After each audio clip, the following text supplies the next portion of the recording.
Ricardo? Um segundo. Pode começar, Edna. Posso começar? Você já está gravando? Bom, então vamos lá. Boa noite a todos, sejam muito bem-vindos. Então, a ideia de se fazer essas duas aulas, né, é mostrar um pouquinho, né, dessa problemática que a gente está vivendo, falar um pouquinho de psicopatologias que estão mais aparecendo com mais frequência, e ver um pouco de como a meditação, né, ela pode ser um grande caminho para enfrentar essa ansiedade, estresse, pânico e outras coisas que eu vou falar aí pelo caminho. A gente sempre fala que a meditação, né, ela não foi feita para, ela não é um método para se usar como técnica prática, né, neste sentido biológico. Mas eu gosto de falar que esses são os efeitos colaterais da meditação, né?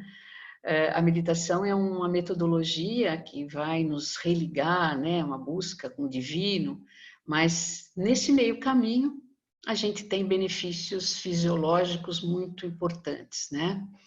E é nesse recorte temático que eu venho trazer esse assunto. Então, para isso, meu slide não está saindo do lugar, Ricardo, porque congelou. Ricardo? Oi, eu não sei. Pronto, deu. Não, deu certo, deu certo. Então, a gente tem aqui esse mini curso, né? Ele foi dividido em 2 momentos, hoje e dia 30, onde esses 2 encontros têm por objetivo, primeiro, hoje, conscientizar e entender as relações entre estresse e doenças. E aí entender o que é ansiedade e as suas consequências. Então, hoje a gente vai falar disso, a gente não vai falar ainda de meditação. E no dia 30, eu vou trazer para vocês a meditação como, então, uma metodologia que pode auxiliar a modulação emocional, pode causar modulação emocional e, portanto, reduzir estresse e ansiedade. Então, vamos primeiro começar a nossa fala por aquilo que... Vocês estão vendo direitinho o slide? Tá tranquilo? Sim. Tá. Então, vamos começar por aquilo que eu coloquei, equilíbrio orgânico. O que vem a ser equilíbrio orgânico? Em fisiologia, a gente chama esse equilíbrio do meio interno, de homeostasia. Então, o meio interno nosso, ele se mantém dentro de parâmetros fisiológicos através de mecanismos adaptativos. Por exemplo, se eu venho correndo, minha pressão arterial aumenta, quando eu paro, respiro, minha pressão volta ao normal. Por quê? Porque eu tenho mecanismos de controle de pressão. Se está um dia muito quente, eu transpiro para baixar, para regularizar minha temperatura. E assim vai. Eu tenho vários mecanismos fisiológicos de ajuste, que me ajustam constantemente. Então, esse equilíbrio orgânico, ele é um equilíbrio dinâmico, porque a todo momento eu estou desequilibrando e reequilibrando. E para isso, esses mecanismos adaptativos, eles são muito, eles têm uma extensão muito grande em muitos sistemas. Então, hoje a gente fala de um grande sistema chamado, essa palavra enorme, né? O eixo psico, neuro, endócrino e imunológico. O que significa isso? Significa que o meu sistema nervoso se comunica com o meu sistema hormonal, que se comunica com o meu sistema imunológico. Esses grandes sistemas, né, reguladores desse equilíbrio, cada um com a sua função, então, o sistema nervoso através de neurônios, endócrino através dos hormônios, sistema imunológico nos defendendo de invasores, né? Como o vírus agora, né? Que a gente está com essa problemática toda do Covid. Esses sistemas, eles mantêm uma íntima relação. O sistema nervoso conversa com o imunológico conversa com o nervoso, que conversa com o endócrino. Então, na verdade, o que você tem não são sistemas separados, mas um macrosistema integrado, onde o lado que a gente fala psico ou psique é representada aí pelo nosso emocional, pelo nosso sistema emocional. Então, nós vamos ver que a gente tem um sistema, dentro do sistema nervoso, que é chamado de cérebro emocional, ou cérebro límbico, onde as nossas emoções são processadas. Então, essas emoções, elas impactam nesse sistema com grande intensidade.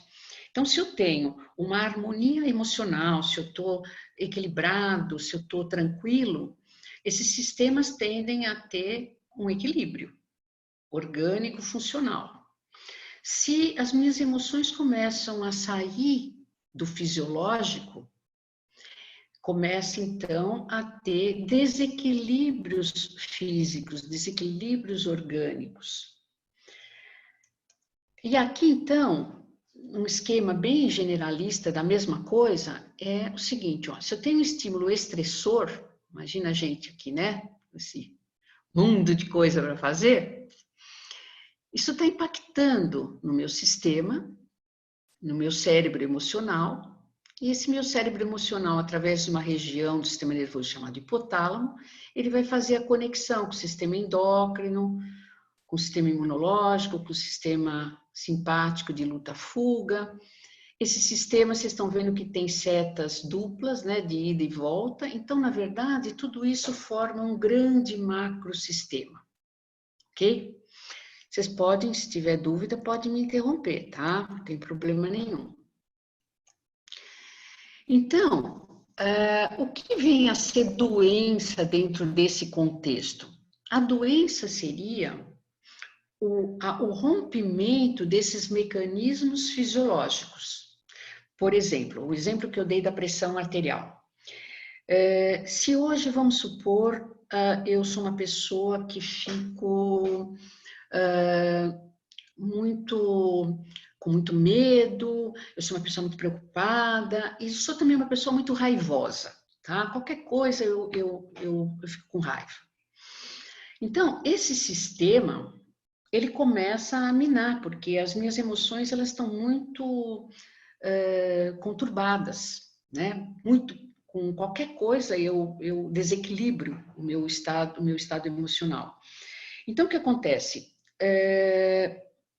Eu posso ter picos momentâneos de aumento de pressão, né?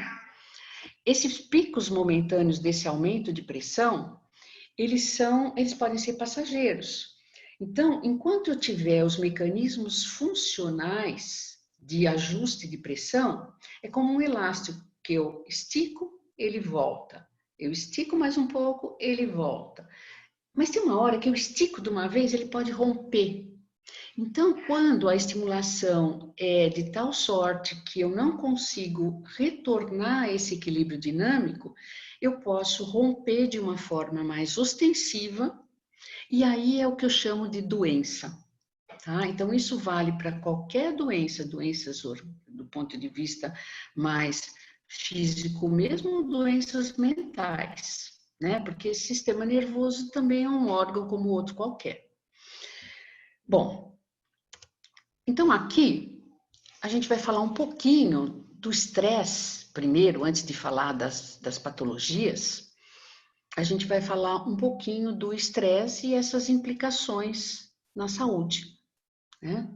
Mas antes de tudo, a gente fala tanto de estresse, mas eu acho que poucas pessoas têm a real dimensão do que é o estresse, do ponto de vista fisiológico. O que é estresse? Primeiro, essa palavra ela foi importada da física. Quando você tem, por exemplo, a fabricação de um material, vamos supor, fabriquei uma cadeira. Essa cadeira vai ser submetida a provas de estresse para ver a resistência desse material. Então, eu vou submeter este sistema a uma pressão. Então, estresse, nesse sentido, é pressão.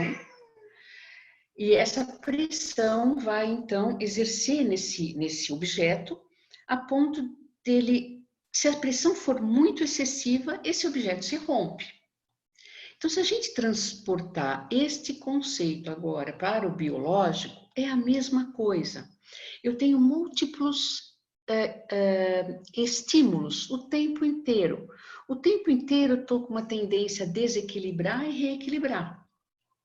Mas, enquanto eu estiver com os meus mecanismos fisiológicos adaptados, então, eu estou dentro de um estresse funcional.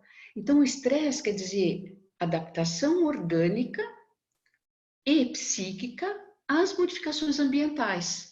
Então, essas modificações ambientais vão criar uma capacidade de adaptação do meu organismo, do ponto de vista físico e psíquico, de modo que eu tenho preservação desse equilíbrio interno.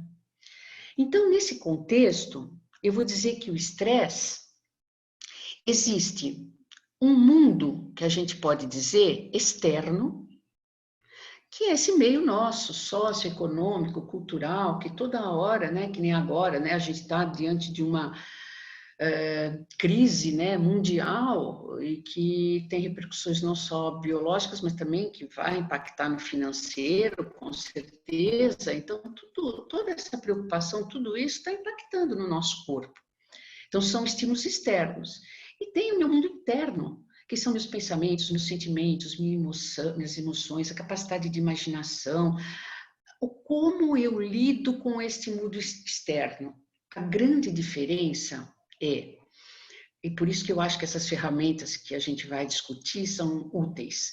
A gente não vai mudar o mundo externo, a gente vai mudar o nosso olhar, a gente vai mudar o óculos. Então, mudando o óculos, né? Mudando o como eu posso olhar esse externo, eu vou fazer um gerenciamento, uma organização mais funcional. E aí eu vou ter, então, uma resposta. Essa resposta é essa síndrome geral de adaptação. Eu chamo, então, de estresse. Então, o estresse é um conjunto de sintomas, um conjunto de uma manifestação de adaptação. Veja que é um conceito um pouquinho diferente do que vocês talvez usem no dia a dia.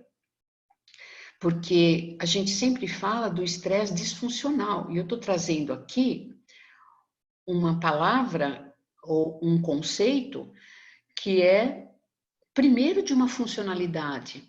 Então, eu não posso viver sem esse estresse funcional. É impossível, porque nós estamos vivos dentro desse mundo e respondendo a esses estímulos. Então, veja que coisa interessante. O estresse, falando assim daquele mundo interno, né? Ele ocorre, essa resposta adaptativa, ela ocorre tanto quando existe algo real, como quando existe algo imaginário. Então, por exemplo, ver um leão, que é muito perigoso para a nossa espécie, ele solto, é um perigo real. Eu vou ter uma reação de medo, vou ter uma reação de estresse, um estresse fisiológico, por um objeto real. Mas se eu começar a imaginar que eu estou lá sentado embaixo de uma árvore, eu estou imaginando que o animal pode vir, eu posso, o meu sistema não consegue perceber o que é real, o que é imaginário, do ponto de vista de reação orgânica. Por exemplo, se eu começar a pensar, puxa, mas aqui é um bairro perigoso, se eu sair à noite, posso ser assaltada, pode acontecer isso, todo esse esquema, né, de imaginação pode gerar taquicardia, sudorese. Meu corpo começa a se preparar por uma luta-fuga, né? Então, veja que essa reação que eu chamo de estresse funcional, ela é altamente benéfica. Na verdade, é um estado de alerta, né? Então, vamos ver se a gente entendeu até aqui. O estresse, até uma determinada intensidade da resposta, ele é funcional. Tá? Então, nesse caso, o organismo está preservando aquele equilíbrio interno, que eu chamei de homeostasia.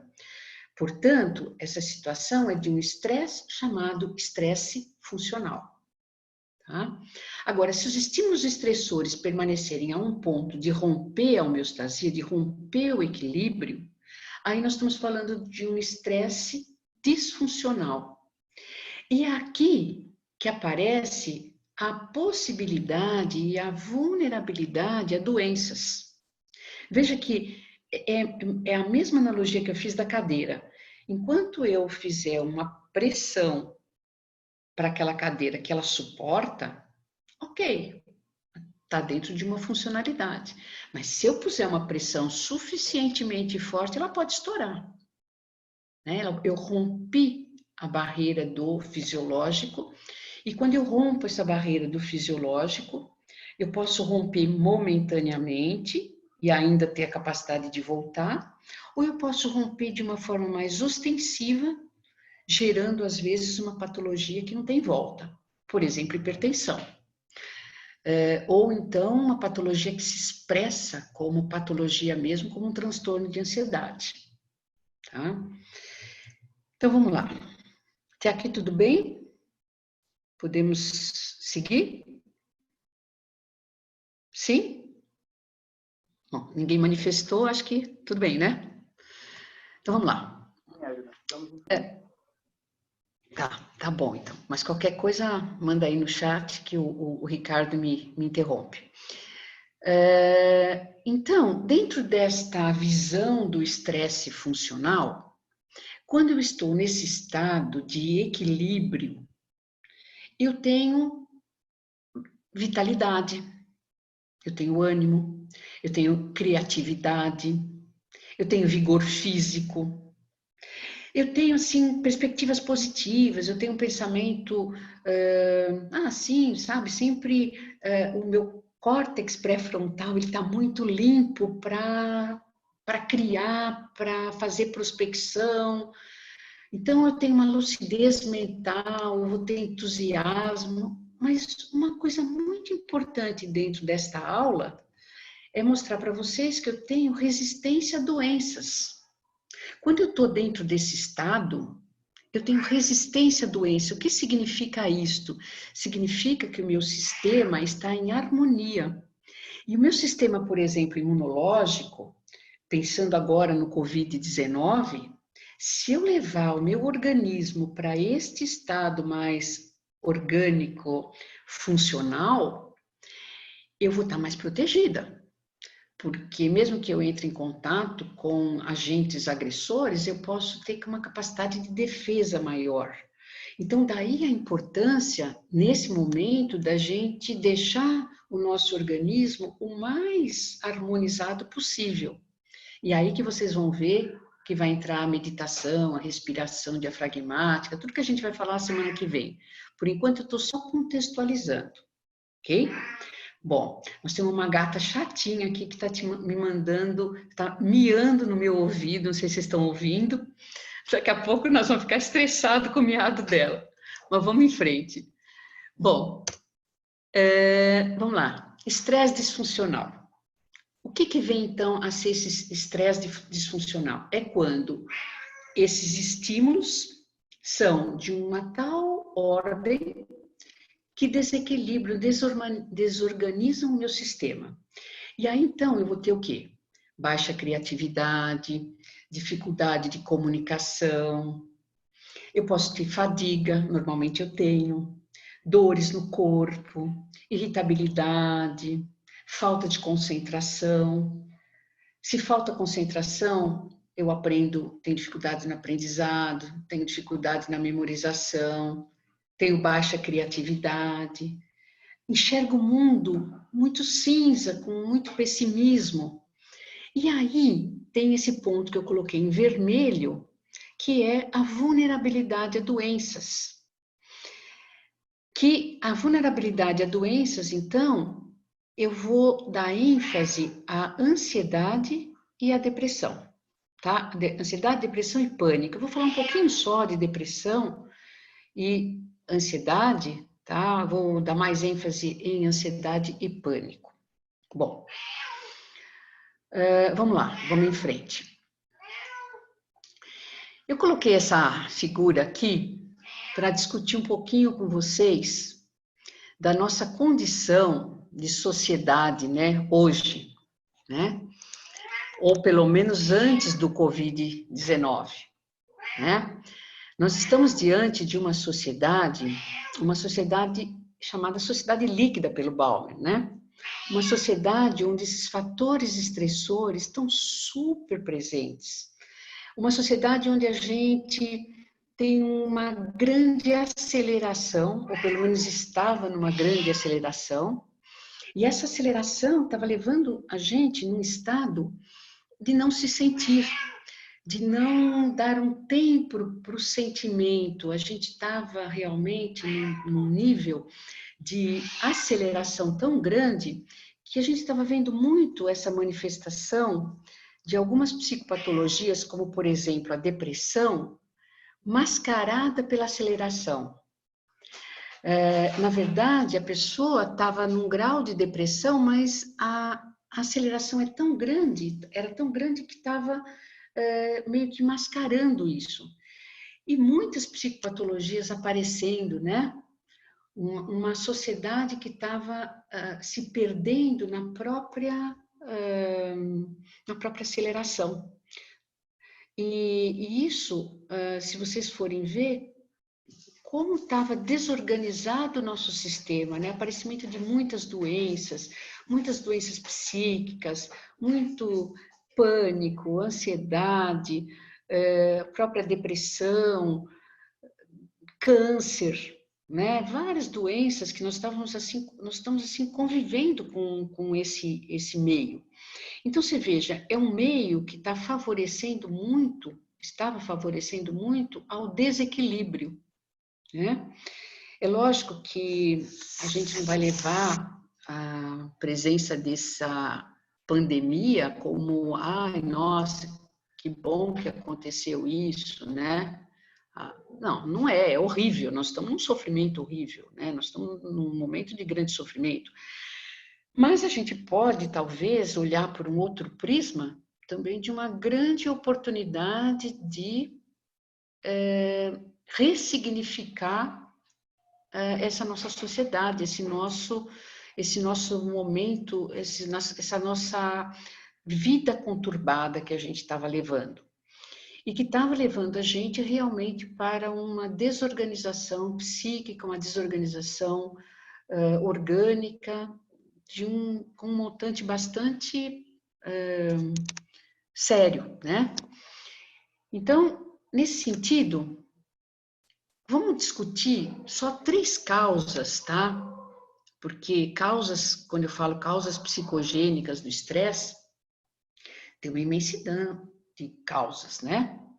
Que podem me desequilibrar dentro desse social. Como que por exemplo, o próprio trânsito, como eu lido dentro de uma empresa, com a demanda, enfim. Eu poderia ficar aqui horas discutindo causas psicogênicas, mas eu quis trazer um contexto mais dentro do nosso momento agora de isolamento. Então, eu coloquei lá, causas psicogênicas de estresse em tempos de Covid-19. Se a gente for ver, tem 3 coisas que chamam muito nossa atenção. O medo e a vigilância constante. Tá? Esse é um ponto que está muito presente.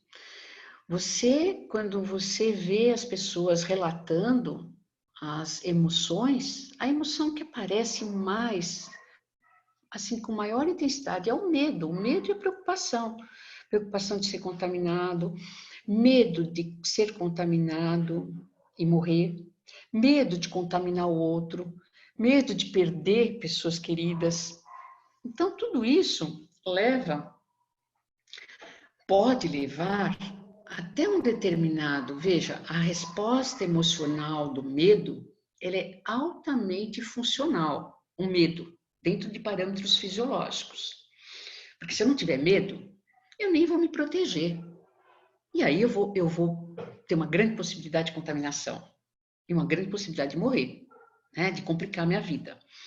Então, um certo grau de medo é fisiológico, completamente aceitável e bom.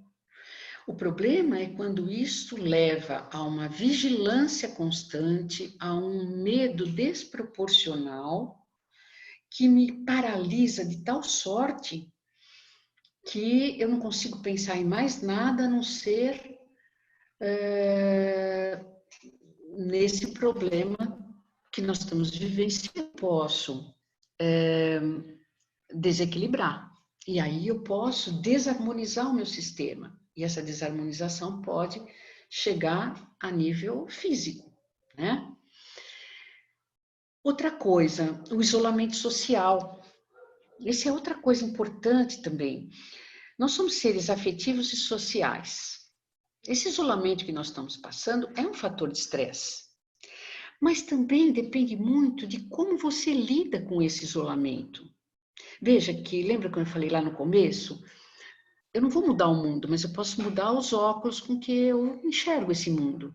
Então, como eu interpreto esse isolamento, ele pode fazer a diferença de ser um isolamento produtivo ou altamente desgastante e desequilibrante. Vocês estão entendendo o que eu quero dizer? O isolamento social é algo que está acontecendo, mas eu posso lidar com esse isolamento de uma forma mais que ele seja realmente um estressor desequilibrante, ou ele pode ser simplesmente um momento que eu convivo e eu consigo contornar. Eu vou, depois, no final da aula, eu vou falar um pouquinho da parte mais psicológica, né? Isso tem muito a ver com a nossa história de vida, com como é que eu reajo, né, perante a vida, tá? Como é que eu formato, na verdade, como é que eu fui formatada mediante experiências que a gente passou. E outra coisa também que eu acho que destaca dentro desse nosso momento é o sentimento de solidão.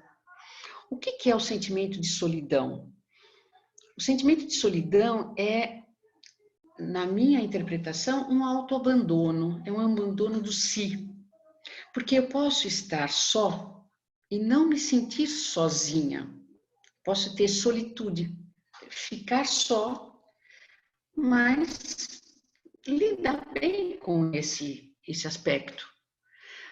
Mas a solidão é um vazio interno que pode se manifestar, inclusive, quando você está numa multidão. Não é o caso agora, né? Agora a gente está num isolamento real, mas eu posso ter solidão junto numa festa, por exemplo, cheio de gente, né?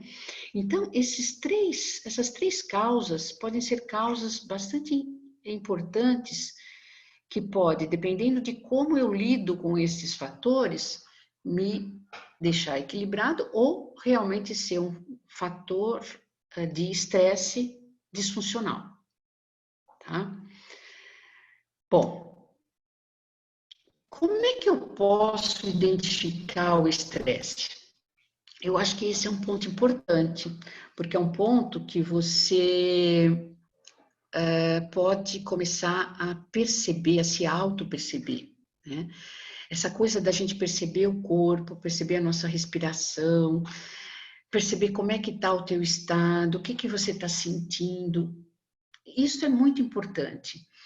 Isso vai te dar, essa conscientização mais corporal, vai poder te dar alguns sinais se você está desequilibrando e aí você fazer estratégias para voltar ao normal, voltar ao equilíbrio. Então, existe uma psicóloga chamada Marilda Lippe, que estuda muito estresse, e ela fez um modelo chamado modelo quadrifásico do estresse, que eu gosto muito da forma com que ela apresenta. Por quê? Porque ela vai dividir em 4 fases bem definidas. A primeira fase da resposta estressora, ela vai chamar de alerta. Esta resposta de alerta é aquele estresse que eu chamei no começo da apresentação de estresse funcional, tá?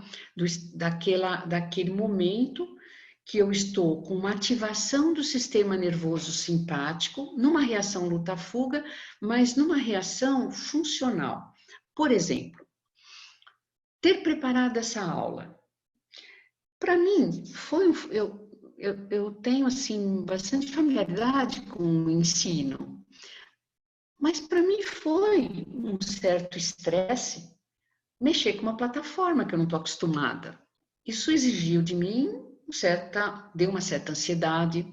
Será que vai dar certo? Será que eu vou começar? Eu vou saber colocar a tela? Uma certa insegurança, uma certa ansiedade, mas que dentro de parâmetros normais. Não ficou uma coisa paralisante, tá? Então, esta resposta de alerta, ela é altamente benéfica. Por quê? Porque eu me empenhei, eu fui atrás, eu tentei fazer o máximo de organização possível para que esta mensagem chegue de uma forma organizada. Então, é uma fase produtiva. Lembra daquela coisa que eu falei? Vitalidade, dinamismo, criatividade. Nossa, gente, o que está brotando de criatividade agora com esse negócio de plataforma, porque a gente não é, eu pelo menos eu sempre fui professora de giz e lousa, né? E agora, de repente, a gente tem que se ver diante de uma ferramenta que para a gente, pelo menos para mim, é bastante nova. Então, essa fase é a fase de alerta. É uma fase funcional, uma fase de homeostasia. Agora, se o estímulo se mantém constante e eu não consigo lidar bem com isso, eu entro numa segunda fase que chama-se resistência. Essa fase de resistência ela é muito importante porque frequentemente a gente sai do alerta e entra na resistência. A maioria de nós faz isso. E vocês vão ver os sinais, como vocês vão identificar no corpo esses sinais. A boa notícia é que, se você perceber e usar de alguma estratégia para retornar no alerta, você está voltando para o equilíbrio. Você está voltando para a manutenção daquela homeostasia. Então, eu gostaria de chamar a atenção de vocês para alguns tipos de alarme, tá? Então, eu tenho alarmes, por exemplo, reações emocionais. De repente, eu posso ter episódios de ansiedade. Nossa, eu não consigo me controlar, tá uma preocupação, um medo que está começando a sair do fisiológico. Então, eu tenho um episódio de ansiedade. Mas logo eu retorno à base. Eu faço, sei lá, uma respiração, medito, tal, aquilo cede de novo. Ou eu lido, do ponto de vista psicológico também, posso fazer uma psicoterapia, né, para lidar com essa minha instabilidade, mas são episódios. Pode ter episódios de depressão, ainda não é doença, tá? É aquele puxar do elástico, o elástico volta, né? Então, ainda ele tem aquela flexibilidade. Eu posso começar a perceber que eu estou entrando nessa fase quando eu começo também a ter distúrbios de sono. Então, por exemplo, o sono começa a ficar entrecortado, eu demoro para dormir, eu começo a acordar muito durante a noite, né? Tenho um sono agitado, acordo toda quebrada, com cansaço, com o corpo todo dolorido. Então, isso está mostrando que a qualidade do sono está ruim. E é muito frequente acontecer isso na ansiedade. Você começa a ficar ansioso demais, então isso começa a se manifestar no sono. Depressão também, tá?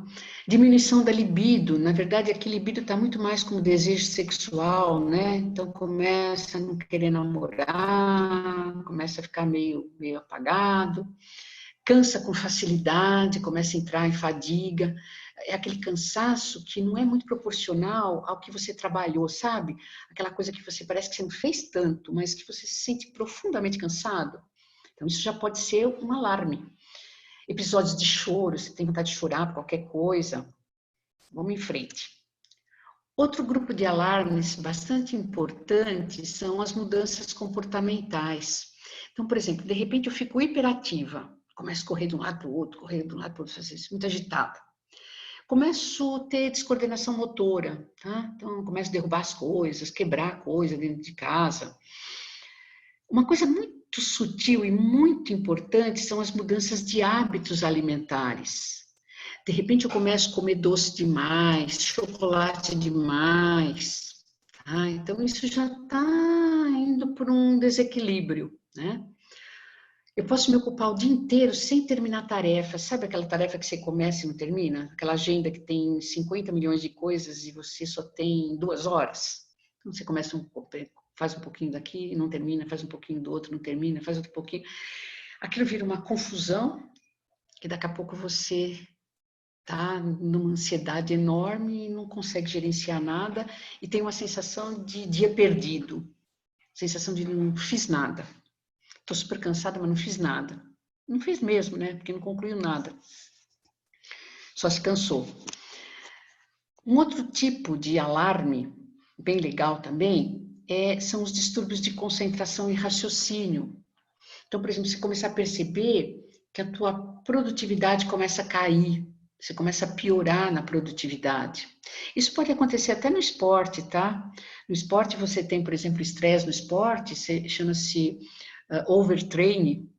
O cara treina tanto que ele fica num estado de estresse tão grande que a produtividade começa a cair. O desempenho do atleta começa a cair de vez subir. Então, essa alteração, né, esses alarmes, são alarmes que estão mostrando para a gente que tem distúrbios, né, às vezes da produtividade, do raciocínio, que uma hora fica muito lento, outra hora fica muito confuso, outra hora acelera, tá? A lógica parece que começa a perder, dificuldade de memorização. Então, isso são alarmes, né? Tem um grupo de alarme também, que eu gosto muito de falar, que esse daqui é muito legal da gente se perceber, assim, se auto-perceber, que são os sintomas musculares e vegetativos. Você começa a perceber que você está bem. Daqui a pouco você começa a perceber que começa a doer o trapézio, começa a queimar, começa a doer. Então, você começa a ver que você está contraído. Você começa a perceber que você está com tensão muscular. Daqui a pouco você começa a perceber que suas mãos estão fechadas, o punho está cerrado. Aí começa a dor nas costas, peso nas pernas. Esse grupo de sintoma muscular tem muito a ver com a estimulação do sistema nervoso autônomo simpático, que é o sistema que te leva para a luta-fuga. Não sei se vocês estão me enxergando bem, mas, ó, por exemplo, eu faço assim, esforço assim, né? Eu fico toda contraída. Se você fizer isso, que você fica na posição de lutar ou de correr, você começa, por exemplo, a ter muita dor lombar. Principalmente quando você está também com muito medo, que é paralisante. Eu estou exagerando, né? Mas se você perceber, você trava muito a lombar. E aqui na lombar, se você lembrar, você passa o nervo ciático no meio do glúteo, né? Que vai até o final ali da perna. Então, essas dores nas pernas são muitas vezes de compressão e de inflamação nessa área que fica comprimido o ciático. Então, você tem aquela dor enorme lombar, nas pernas, peso nas pernas. E aí alterações, por exemplo, de diarreia, alterações mais vegetativas, né? Então, períodos de diarreia, mão gelada. A respiração, você percebe que fica curta e rápida, ela fica aqui muito peitoral. Isso muito presente na ansiedade. Má digestão. Então, tudo isso está mostrando para você que está com uma alteração muito intensa de sistema simpático, de sistema de alerta. O alerta passou daquele limite fisiológico. Vocês estão compreendendo? Então, eu começo a ter manifestações orgânicas. Então, vocês vejam que está começando a desequilibrar esse meu organismo. Aí, eu continuo, eu não dou bola. Eu acho que está tudo bem. Ah, só uma dorzinha nas costas, deve ser meu colchão. Ah, tudo bem, eu dou uma desculpa. Como é? Continuo. o organismo está dando sinais, aí ele desequilibra mais. Aí vem uma terceira fase, que é chamada de quase exaustão. Aí a homeostasia começa a ceder, ela começa a perder a funcionalidade real. E aí eu tenho realmente essa perda do equilíbrio interno. Lembra que eu falei? Perda do equilíbrio interno, geração de doenças. Então eu começo a ter momentos de tranquilidade, de agressividade, de cansaço, e aí pode aparecer episódios de ansiedade mais marcantes. E aí realmente começam algumas doenças muito comuns, problemas de pele, alergias, queda de cabelo, gastrite e, mais uma vez, depressão, ansiedade, né? Que começam a ficar cada vez mais presentes os episódios. E quando você começa, então, a aumentar a quantidade de episódios, você vai desequilibrando esse sistema mais e mais e mais, até que ele se rompe de uma vez. E ao romper de uma vez, ele determina a doença, a patologia. Então, vai determinar um transtorno de ansiedade, um transtorno depressivo, que aí é a doença instalada. Mas mesmo assim, eu estou quase lá na doença, mas eu ainda não liguei muito. Ainda eu continuo. E aí, eu entro na fase de exaustão. Na fase de exaustão, é a queda da resistência total, tá? Às vezes eu tenho até sinais de alerta mais intenso, mas depois o sistema cai de novo. Aí eu tenho aumento das estruturas linfáticas, ó, o sistema imunológico já está gritando, né? Eu posso ter uma exaustão psicológica mesmo, posso levar uma depressão séria e todas as doenças, dependendo do campo de vulnerabilidade daquele ser. Então, toda a base, o estresse ele pode levar ao desequilíbrio, ele pode desequilibrar o meio interno, de tal sorte que eu posso ter o aparecimento de qualquer doença. Vai depender do campo de vulnerabilidade daquele ser. Então, se eu já tenho uma genética de predisposição a ter uma ansiedade, uma depressão, um pânico, isso pode ficar mais ostensivo. Mas eu posso ter, de qualquer maneira, um campo, digamos assim, a base, né? Ela está minada. E aí eu posso aparecer a doença. E isso pode levar à morte, né? Então, o estresse mata, tá? Esse estresse que eu estou falando disfuncional, né? Então, ele pode levar à morte, dependendo da doença desencadeada. Ricardo, você quer dar um intervalo em algum momento ou a gente vai... Até que horas eu vou? 21? 21 Não. e 15. Você quer dar uma paradinha para tomar uma água? Jura que é 21h15 que eu vou? Ou é intervalo 21h15? Não, Até você que diz qual que era a previsão? Até 21h30, não era? 21h30? Tá. Vocês querem É. fazer um intervalinho de 10 minutos para tomar uma água? Ou então, se quiser que vá embora, a gente Por vai, mim, vai porque direto. você sabe. Vai direto, né? Acho que não tá tão cansativo, né? Tá dando Não, para entender? Tá tranquilo, Tá né? por ótimo. Então mim Tá pode vamos ir ótimo. direto. direto. Vamos direto, porque assim a gente dá um tempinho até para uma discussãozinha, se quiser, né? Falar um pouquinho. Acho que aí fica legal. Então vamos lá. Esse ponto aqui também eu queria chamar a atenção de vocês. Estresse, gestação e maternagem. Isso é uma coisa muito legal da gente pensar. Isso aqui é outra aula, tá, Ricardo? Que a gente pode fazer um tema, abrir esse tema, porque esse tema é muito legal. Mas aqui eu só vou falar en passant. Então, é assim, ó. Vamos imaginar uma mãe, tá? Que está gestando, né? Tá lá em gestação, uma moça que está gestando. Lá está aquele feto no meio intrauterino. Tudo que a mãe sente, esse feto sente também, ele é afetado. Tudo, mas eu estou falando tudo mesmo. O que ela come, as emoções que ela passa, os sentimentos que ela tem, se ela usa droga, se ela é uma pessoa muito estressada. Então, vamos pegar o estresse. uma pessoa que está sob estresse, está em gestação, ela está com um sistema simpático muito ativo. E ela pode estar desequilibrando esse sistema com um tipo de desequilíbrio que pode levar esse bebê, por exemplo, uma mãe que passa um estresse muito grande na gestação, ela pode ter um risco maior de ter parto prematuro e com baixo peso, né? Então, vamos supor que aconteça isso. Fora que você pode ter imprints aí importantíssimos, né?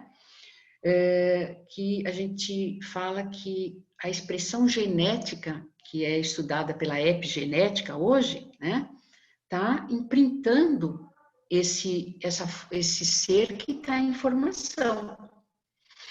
Então, ele pode estar também dando campos para futuras doenças. Por exemplo, o quanto esse ser vai, por exemplo, para uma ansiedade ou para uma depressão, pode estar vinculado a esse tipo de atividade ou de campo que aconteceu aí nesse útero. Mas eu não vou entrar muito nessa problemática, que isso é uma coisa enorme. O que eu quero falar é um recorte bem pontual. Vamos supor, uma mãe que teve estresse, ou que está sob estresse, está em gestação, né, uma moça que está em gestação, uma coisa que pode acontecer é o risco de nascimento prematuro e de baixo peso. Se esse bebezinho vai para uma UTI, ele já vai ter uma marca no nascimento dele aí muito significativa, porque ele não vai ter o cuidado materno de início, ele não vai ter a maternagem inicial. E essa maternagem é muito importante, tá? Aqui saiu um erro no slide, eu pus assim, na idade adulta, né? Saiu um erro aqui de português. Ele pode ter maior vulnerabilidade a ter psicopatologias. Então, por exemplo, se você não tem já uma maternagem inicial, né? Você pode ter uma formação, por exemplo, de apego desestruturado. Apego é a relação emocional entre a criança e a mãe.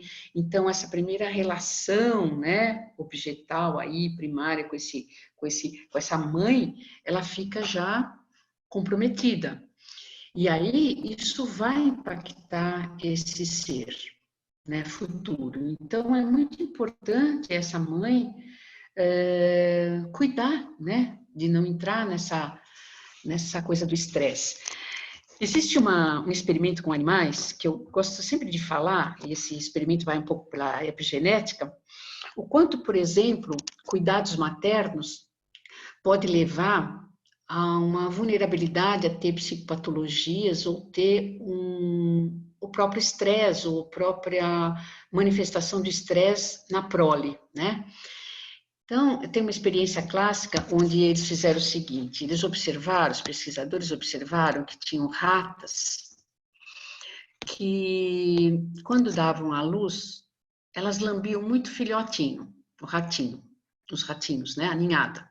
E tinham mães, ratas, que não ligavam muito. Aqueles bebezinhos ficavam meio lá soltinhos.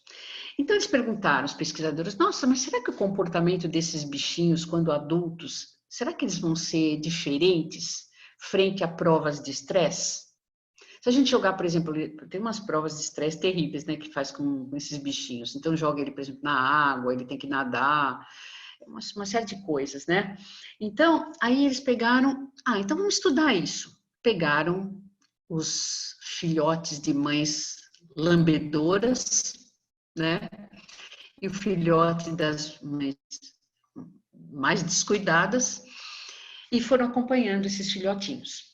Aí eles verificaram que os adultos das mães lambedoras se saíram melhor nas provas de estresse do que aqueles que não foram lambidos, ou seja, que não foram acariciados, tocados afetivamente. Aí eles perguntaram, nossa, mas será que tem alguma coisa no cérebro desses bichinhos diferente, né? Como será? Vamos colocar eles na prova de estresse, eles se saem melhor. Então, eles devem ter um sistema, que eu coloquei aqui do lado, né? Um sistema hipotálamo, hipófise, suprarrenal, que é o sistema que libera cortisol, mais eficiente, né? E aí eles foram verificar que realmente aqueles bichinhos que foram mais lambidos tinham mais receptores de cortisol e, portanto, um sistema mais receptivo frente ao estresse. Eles respondiam melhor à prova de estresse. E aí eles perguntaram, mas como isso, né? Será que geneticamente, a expressão genética, porque se você tem mais receptor, você tem mais proteína onde o hormônio vai se ligar. Então, se esse sistema está mais funcional, será que existe no núcleo das células desses bichinhos, o DNA tem mais genes expressos? Eles foram lá, verificaram isso, né? Que tinha mais expressão genética, ou seja, aquela alça do DNA estava mais aberta, né? Para ser copiada. E isso que é chamado de expressão genética. O que isso significa? Isso significa que para manter a cromatina ligada, assim, toda enovelada, que você não consegue copiar, como se fosse uma fita com um código, que você deixa bem seguro, o gene está silenciado. Quando essa fita fica soltinha, o sistema consegue copiar a cópia do receptor, do hormônio. Então, o que acontece? Nesse momento, tem ligações químicas que mantêm essa cromatina ligada ou solta. Essas ligações, olha que coisa interessante, quando a mãe lambeu esses filhotes, ela passou uma mensagem onde essas ligações elas foram desfeitas e a cromatina se abriu. Ou seja, o lamber mexe com o material genético dessa prole. Olha que coisa interessante. Então, para vocês verem que tudo que passa para a mãe, então esses estudos são estudos da epigenética, né? Tudo que se passa com a mãe, esse feto em formação, esse ser em formação é impactado. Isso é muito importante, tá? E aqui eu queria também salientar na aula de hoje o estresse do sistema imunológico. Lembra que nós temos o eixo psico, neuroendócrino, imunológico? Quando você começa a entrar num estresse disfuncional, na reação de alerta, olha que interessante, na reação de alerta, que é fisiológica, você tem um fortalecimento do sistema imunológico. O imunológico fica mais forte. Mas, à medida que ele vai minando, se vai passando para as fases de resistência, quase exaustão, você tem um declínio do sistema imunológico. E é aqui que eu entro com uma atenção maior no momento que nós estamos vivendo. Nós precisamos do sistema imunológico forte, porque é muito provável que a gente vai entrar em contato com esse vírus, né? E se a gente tiver um sistema imunológico forte, a gente pode ter capacidade de combater. Então, isso é algo importante. Então, manter o estresse sobre uma ótica assim, mais do alerta, mais fisiológico, é altamente importante para um fortalecimento do sistema imunológico e a gente ter, então, respostas mais funcionais desse sistema, tá? E agora vamos falar um pouquinho do estresse e desenvolvimento de ansiedade. O que é, então, esse estado de ansiedade, né? Na ansiedade, aqui o Ricardo me mandou isso uns minutinhos antes da aula. Eu amei esse slide, olha que bonitinho. Tá, o coração de um lado e o cérebro do outro, dentro de uma gangorrinha, né? Então, ele está mostrando aqui o equilíbrio emocional. O equilíbrio emocional é essa capacidade que eu tenho de equilibrar cognição com sentimento e emoção, tá? Então, essa conversa do córtex pré-frontal com o sistema límbico, o sistema emocional. Então, eles estão lá. Vocês vejam que eles já estão num estado meio complicado, né? De equilíbrio. E aí vem aí, ó, eu sou ansiedade, posso subir para brincar com vocês, né? Bom, vai destruir o equilíbrio total, né? Aí o equilíbrio emocional vai para o espaço, né? Achei super legal. Bom, então o que é essa ansiedade?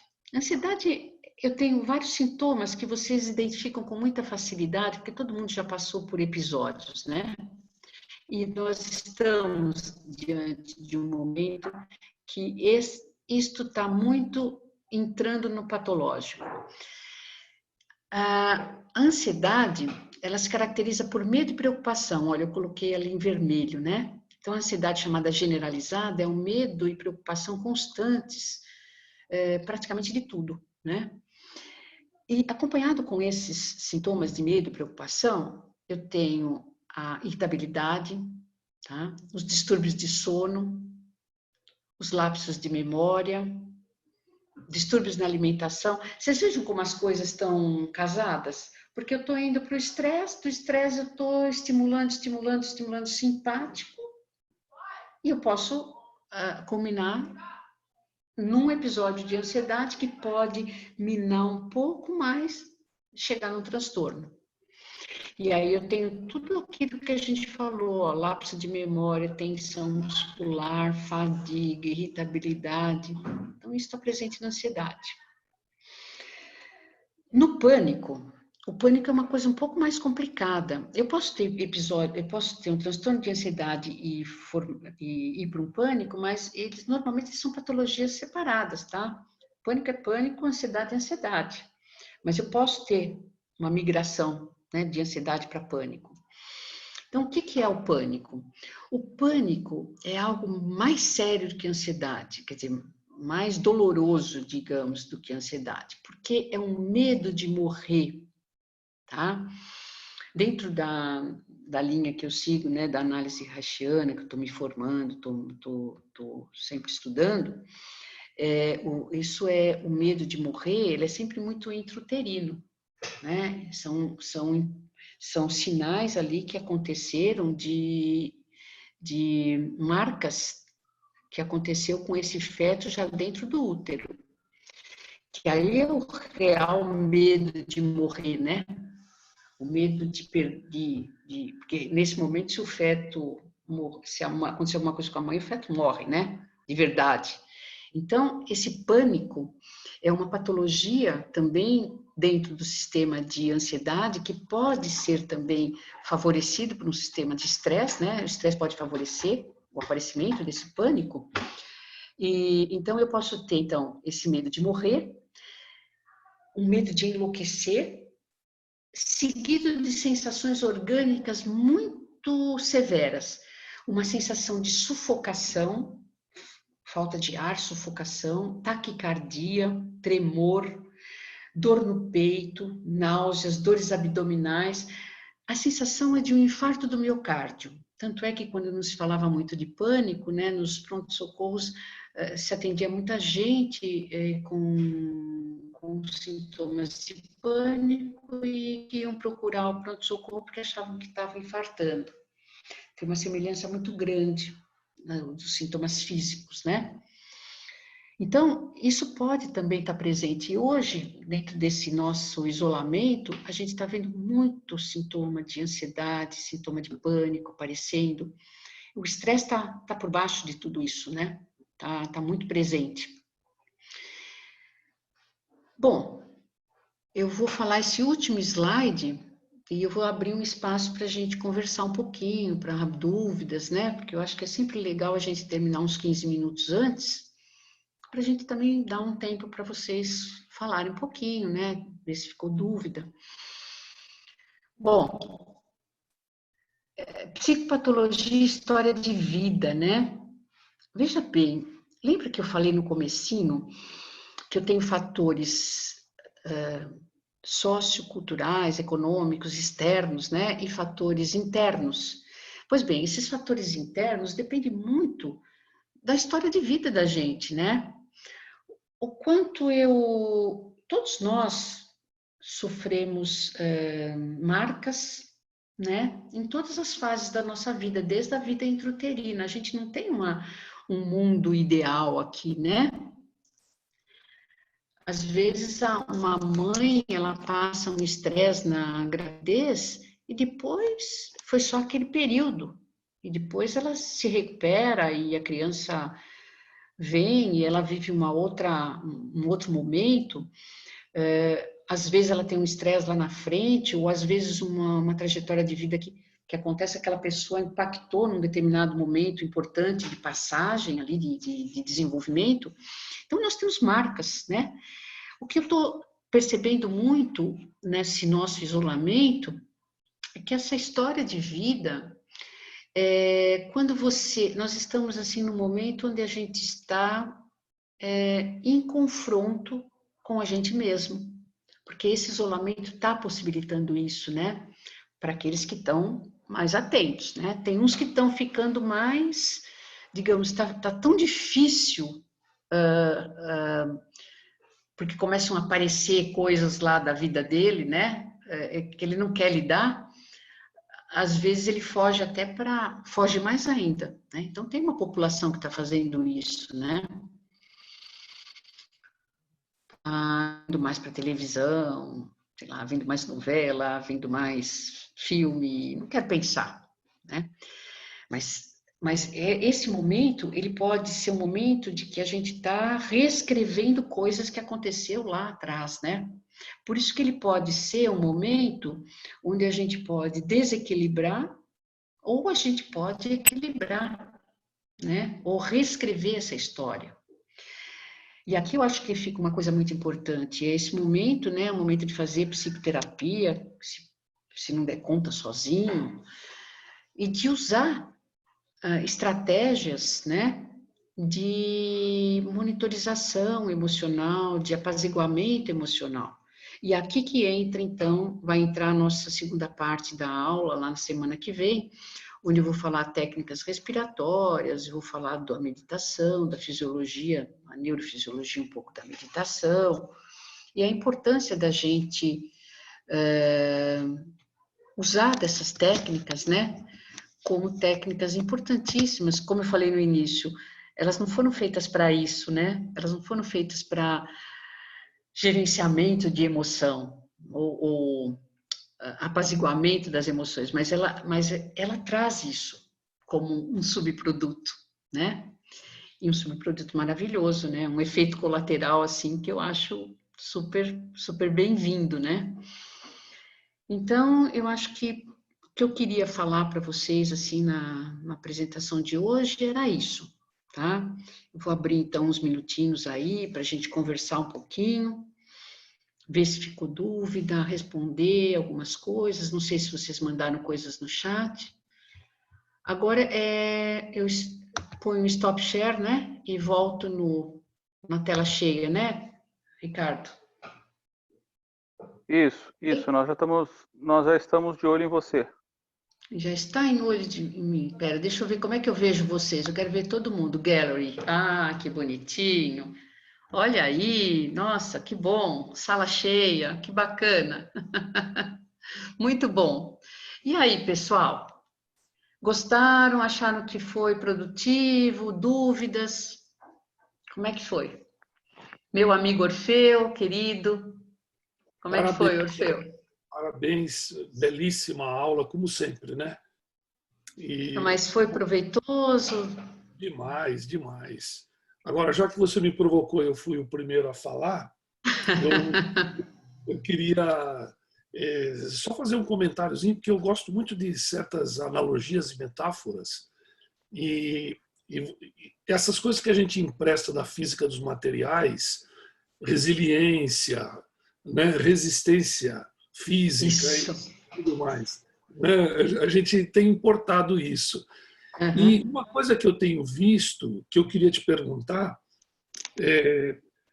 que é assim, você falou de resistência, né? Vou sentar numa cadeira, se a pressão for superior ao que a cadeira aguenta, ela quebra, né? Você tocou nesse assunto.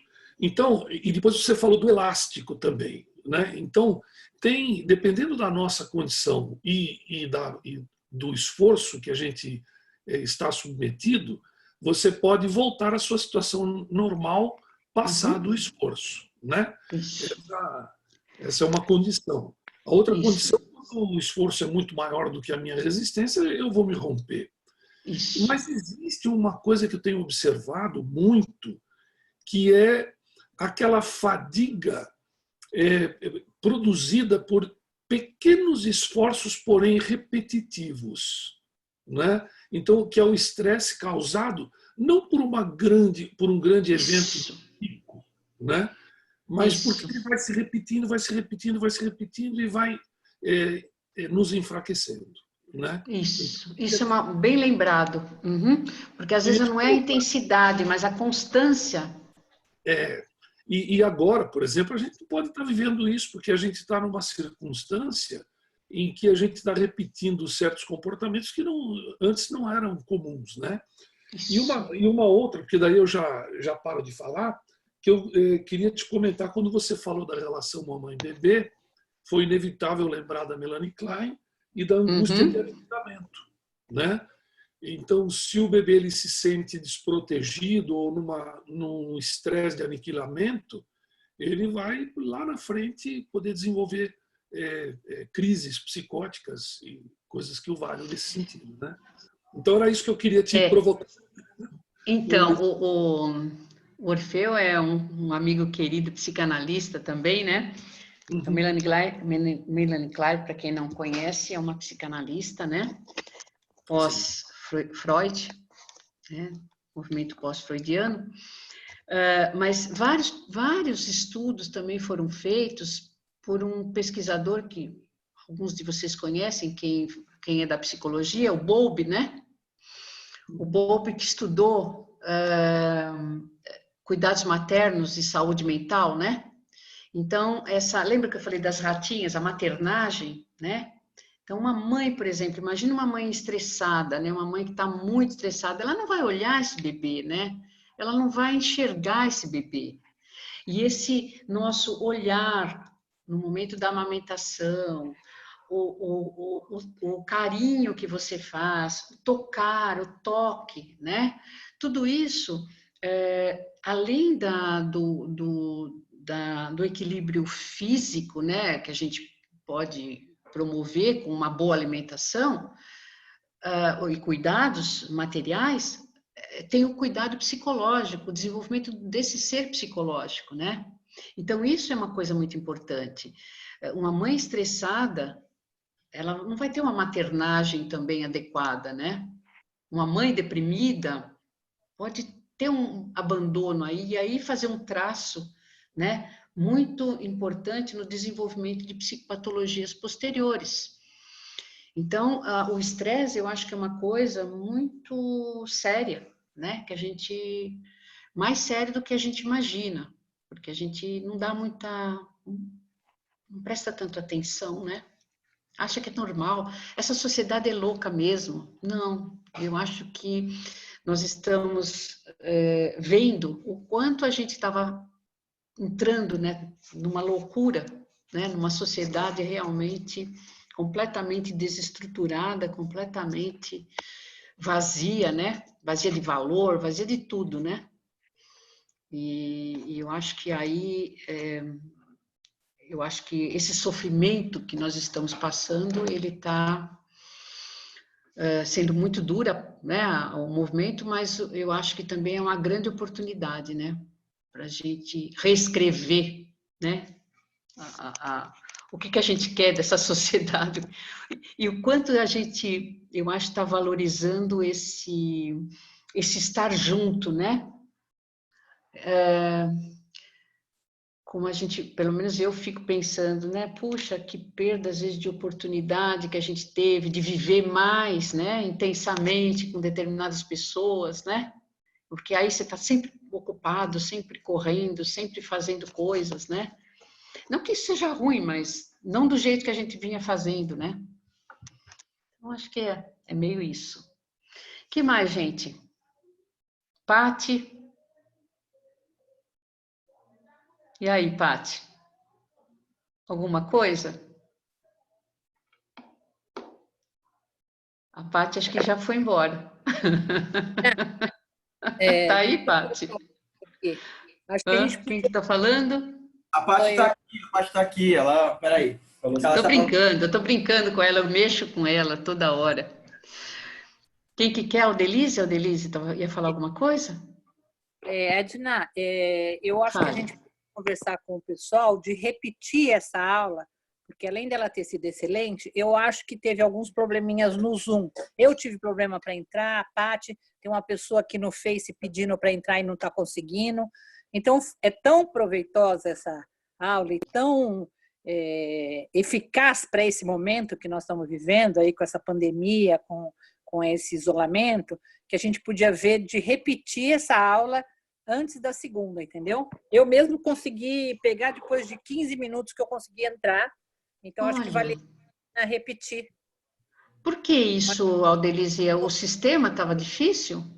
Eu não sei o que aconteceu com o Zoom, eu tive que fazer um login com outro e-mail para entrar, e eu estou vendo que outras pessoas também tiveram esse problema. Não sei se é o horário, o que é. Eu não sei, o Ricardo que vê isso, mas eu acho que ficou gravado, né, Ricardo? Então, tá gravado, Edna. Se você autorizar, tem duas opções. Ou a gente pode colocar no YouTube, ou a gente disponibiliza para as pessoas assistirem. Coloca no YouTube. Ok, Coloca, então a gente libera no YouTube, no canal do Instituto. Pode colocar. Então, Eu acho. no YouTube a gente não precisa pôr o curso inteiro. A gente pode colocar essa aula e colocar como um chamariz para as próximas também. Para a continuidade dos cursos e tal. Aí no chat você está vendo que outras pessoas também tiveram problemas para entrar. Eu acho que vale a pena. Se puder fazer por esse aí, é que essas coisas todas também são tão novas para mim, né, Edna? Então, eu acho, sabe, Denise, eu acho que Guilherme, que está aí também, eu acho que é uma boa colocar no YouTube, porque a nossa ideia é exatamente ajudar as pessoas nesse momento. A gente não está fazendo isso para se autopromover, entendeu? Eu acho que a gente está fazendo isso, né, com o coração aberto de trazer uma estratégia, trazer algum alívio para as pessoas, né? Então, eu acho que é super válido. Põe no YouTube. Eu acho que... tá ótimo. Mas a aula é excelente.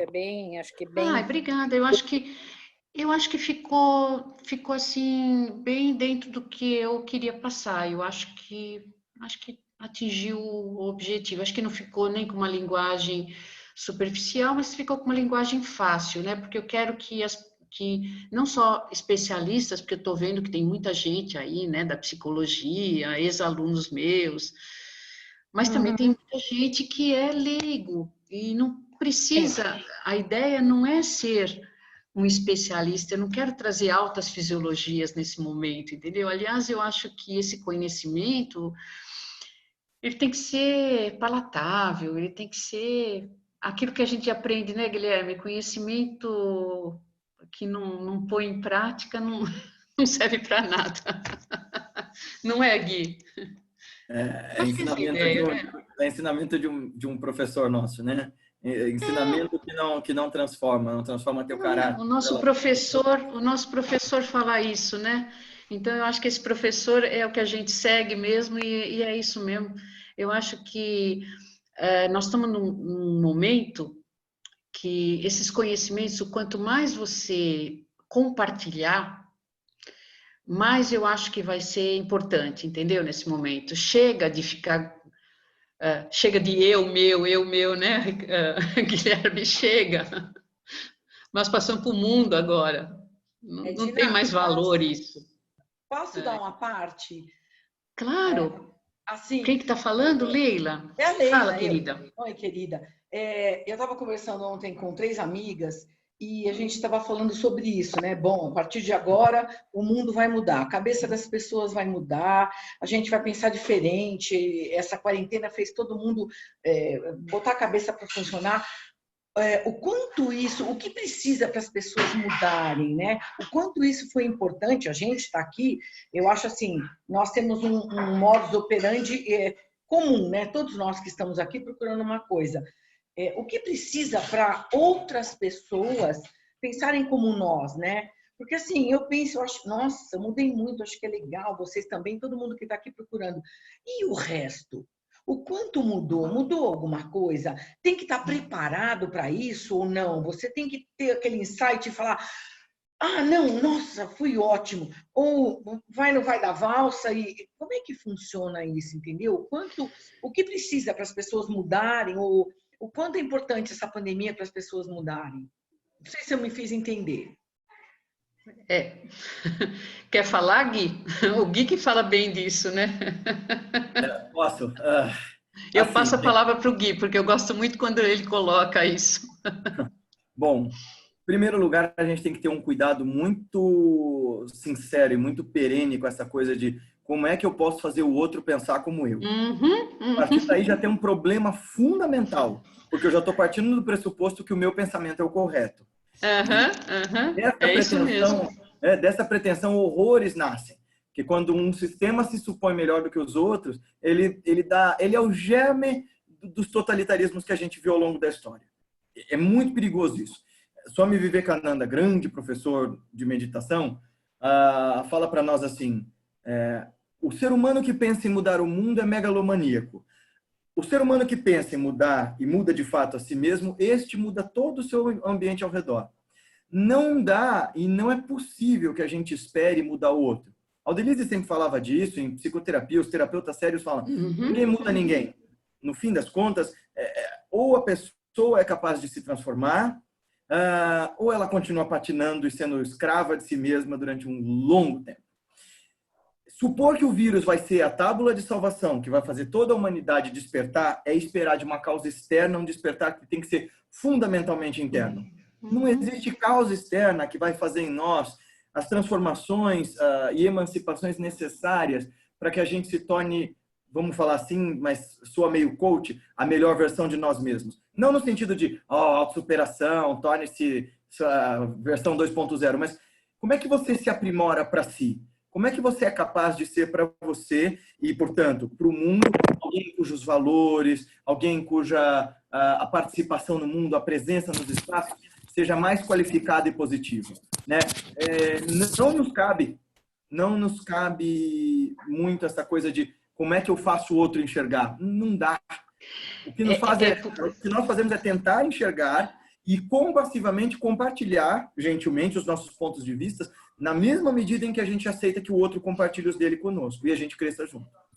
Por isso que eu quis deixar a palavra com o Gui, porque exatamente, eu gosto muito quando ele coloca isso, porque é exatamente o que eu penso também. Eu acho assim que esse campo que se criou, né, da pandemia, ele é, nesse momento, um campo fértil.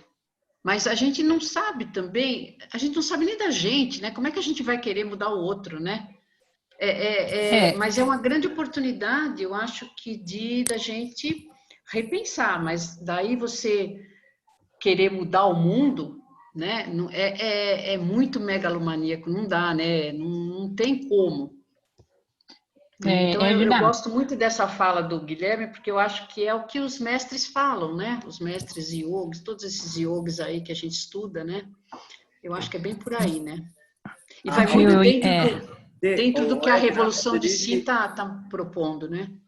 A Aldelise e o Orfeu levantaram a mão. Então, tem outras perguntas no chat também, tá? Depois eu vai. Quer falar primeiro, Orfeu? Deixa eu só falar que é pertinente ao que o Guilherme falou. Como eu aprendi muito durante esse tempo de terapia em grupo, isso tudo, a gente, tanto nesse momento como em vários, a gente tenta mudar a nós mesmos. Talvez a nossa mudança pode ou não provocar uma mudança no outro. Então, a Leila colocando aí qual seria a mudança, eu não sei, porque nesse momento de reflexão, nem todos estão procurando essa mudança interna real, né? E eu acho que isso é meio complicado. Eu acho que nem todo mundo está pronto também, né? Nem cada um está no momento, né? Mas a nossa mudança pode ou não provocar uma mudança no outro. Eu acho que sempre é o exemplo do que a gente está tentando fazer para a gente mesma que vai impactar ou não o outro. Orfeu. Fala, Orfeu. Olha, o caso é o seguinte, Guilherme, o que eu pus foi essa mãozinha aqui, eu estava te aplaudindo. Né?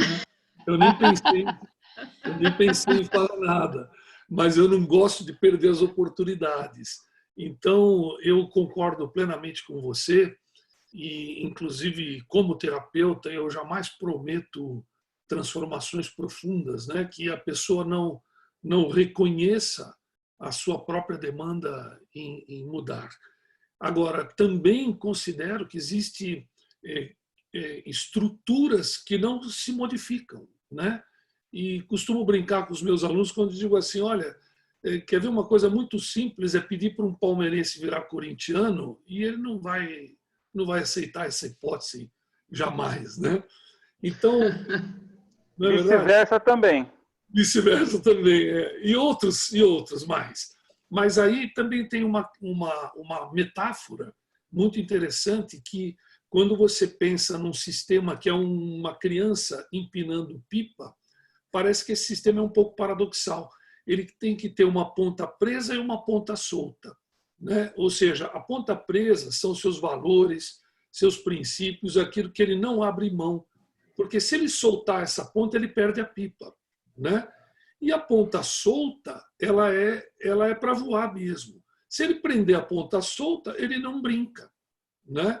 Então, eu acredito que a gente tem sempre que combater a tirania do ou com a genialidade do e, né? Isso foi o Porras e Collins que falaram, no sentido de que a gente tem sempre que pensar, não é porque as coisas são paradoxais que elas não convivem, tem que conviver, né? E aí eu queria, assim, com muito respeito, com muito carinho, mas eu queria falar uma coisa a respeito do que a Leila colocou, né? Que ela disse assim, além dessa história de mudar, ela falou assim, não, e o resto? E aí isso, para mim, foi como uma flechada, viu, Leila?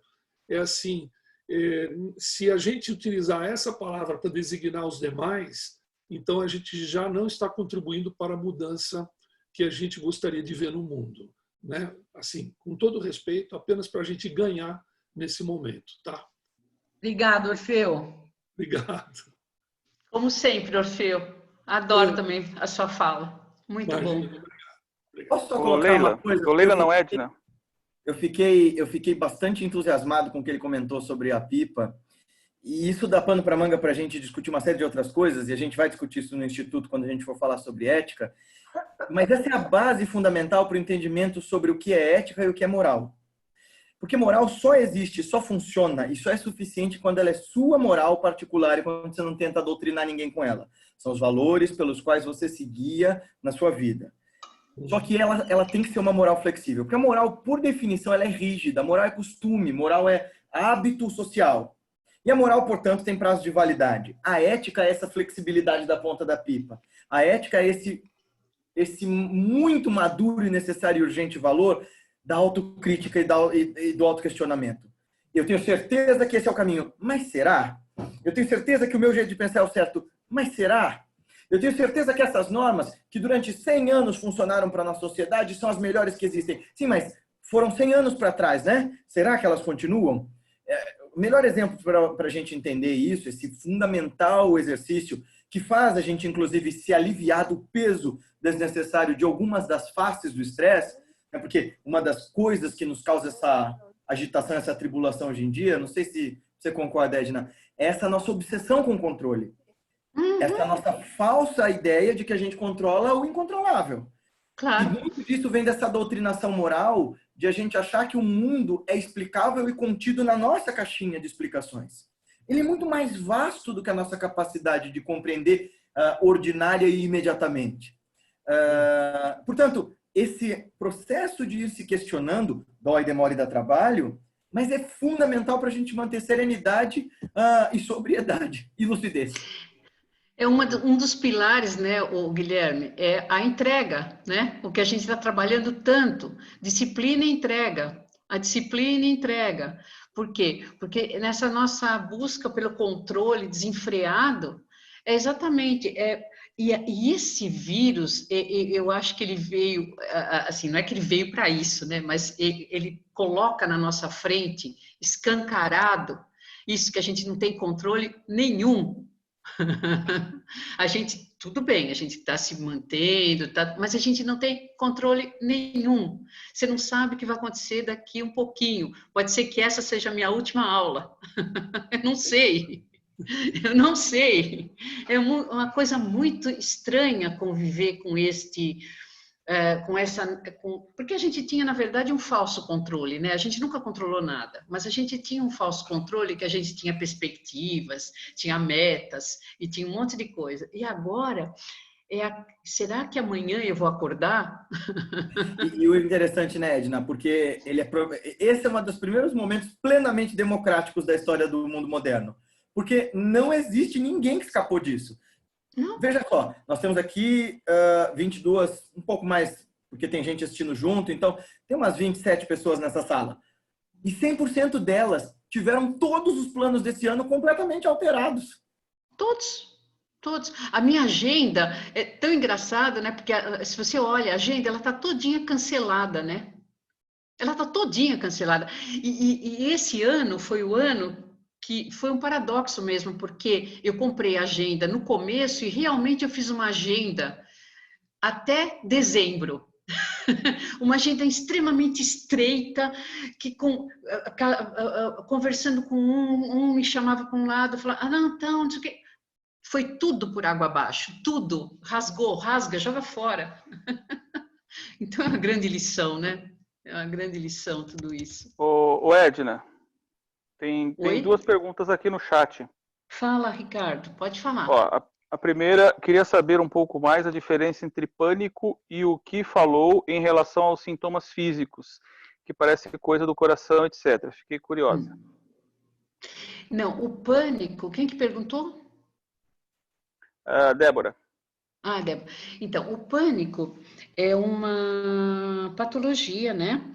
Que ela é caracterizada também por medo e preocupação. Mas veja, todos os transtornos de ansiedade, eles são caracterizados por medo e preocupação. Só que o teor do medo e o teor da preocupação é que difere de uma coisa para outra. No pânico, você tem um medo de morrer, o medo de enlouquecer, é um medo assim é um medo tão paralisante que é um medo muito visceral mesmo. E aí ele é acompanhado por uma série de descargas do sistema nervoso autonômico, onde você vai ter uma dor profunda no peito, uma dor, uma sensação de sufocação, como se você não conseguisse respirar, dores abdominais. Então, toda essa manifestação física, ela é o que a gente chama de manifestação física do pânico. E ela lembra muito o infarto do miocárdio. Parece um infarto do miocárdio, né? Na manifestação física, não no medo, mas na manifestação física. Entendeu, Débora? Então é isso aí. Não sei se eu respondi o que você queria. Tranquilo, Débora? Ela falou que sim. Minha bateria está acabando. Pera, deixa eu só ligar aqui, que eu acho que está desligado. Negativo aqui, desligou. Pronto. Que mais, Ricardo? Você falou que tinha duas, né? De uma usuária chamada Tefa. Ela pergunta, ou ele, não sei exatamente, gostaria muito de saber como diferenciar o estresse crônico. Então, esse estresse crônico, na verdade, esse termo crônico é o estresse que você tem, o estresse disfuncional já, né? Porque eu coloquei um estresse que é funcional, que é simplesmente a resposta de alerta. A cronificação desse estado é a manutenção desse estado de estresse por longo tempo. Então, isso que a gente chama, qualquer coisa que a gente chama de crônico, é algo que se instalou e está se mantendo por um tempo prolongado. Então, se você não mexe não gerencia isso, quer dizer, gerenciar, eu não gosto muito dessa palavra, se você não trabalha, né, as causas, você fica com esse estado de desequilíbrio constante, né? Então, a gente pode falar que cronificou, né? Mas é nesse sentido que se fala. Tá? Que mais?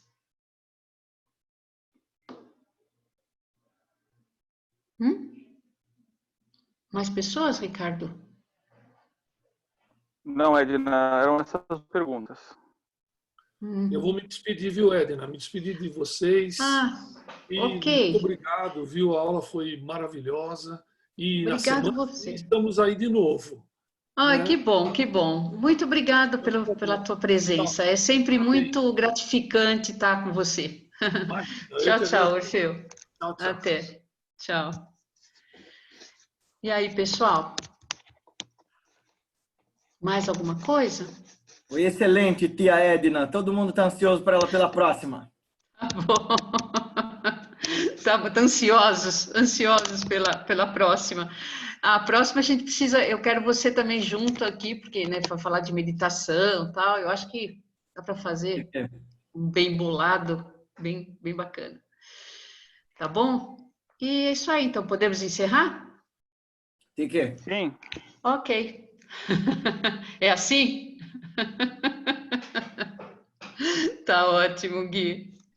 Tá Edna, bom, pessoal, obrigada pela presença, obrigada. tá?